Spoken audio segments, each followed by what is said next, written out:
It's called polyandry, one woman, several husbands. It's an unusual arrangement. Today, polyandry only persists in isolated villages in the Himalayas. When it was time for Sunita Kumari to wed, her family, like many in India, made arrangements. But they involved more than a dowry and a celebration. Sunita has not one husband, not two husbands, but three, all brothers. What must her life be like?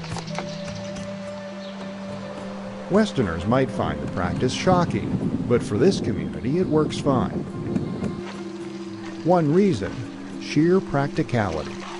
In the Himalayas, arable land is scarce, farms are tiny. If each generation divided each family's holdings, everyone would starve. Polyandry preserves the farm and the family's future. Unlike most men in India, husbands here handle domestic duties. They're willing to help with the cooking and childcare. In fraternal polyandry, a family picks a wife for its oldest son. The marriage can also include his younger brothers. They don't have to join in, but most do. No one takes a decision regarding one's own marriage. Everyone at home sits down together, and then it is decided with the consent of everyone. Polyandry also functions as a form of birth control. No matter how many husbands she has, a wife can get pregnant only so often. If each man were to wed separately, the population here would explode. But what about sex, the forbidden core of the polyandry taboo? In truth, it's a matter of scheduling, and on the wife's part, forbearance. Tolerance is very important. The wife has to understand everything. The older brother's nature, the younger brother's nature. What about jealousy, that bane of even the most mundane marriage? If the wife is smart, she will take turns each night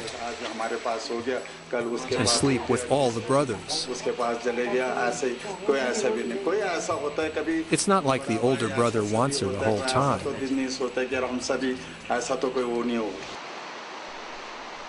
Until recently, no one here much cared what the outside world thought.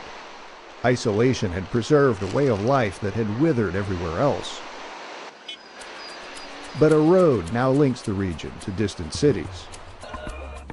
And on roofs, once decorated only with prayer flags, satellite dishes sprout.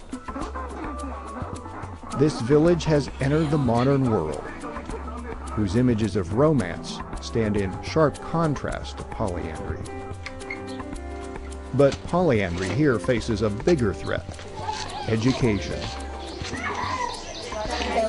As more people are becoming more educated, we are also practicing family planning. If a father has only one son, there will be no question about the land. Therefore, common marriages will come to an end. In 2, perhaps 3 generations, polyandry may vanish here. But for now, those who practice it find comfort in the familiar.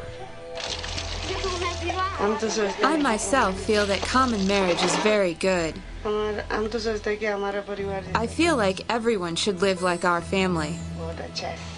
Even if we do not have anything to eat or drink, we sit happily, we live peacefully.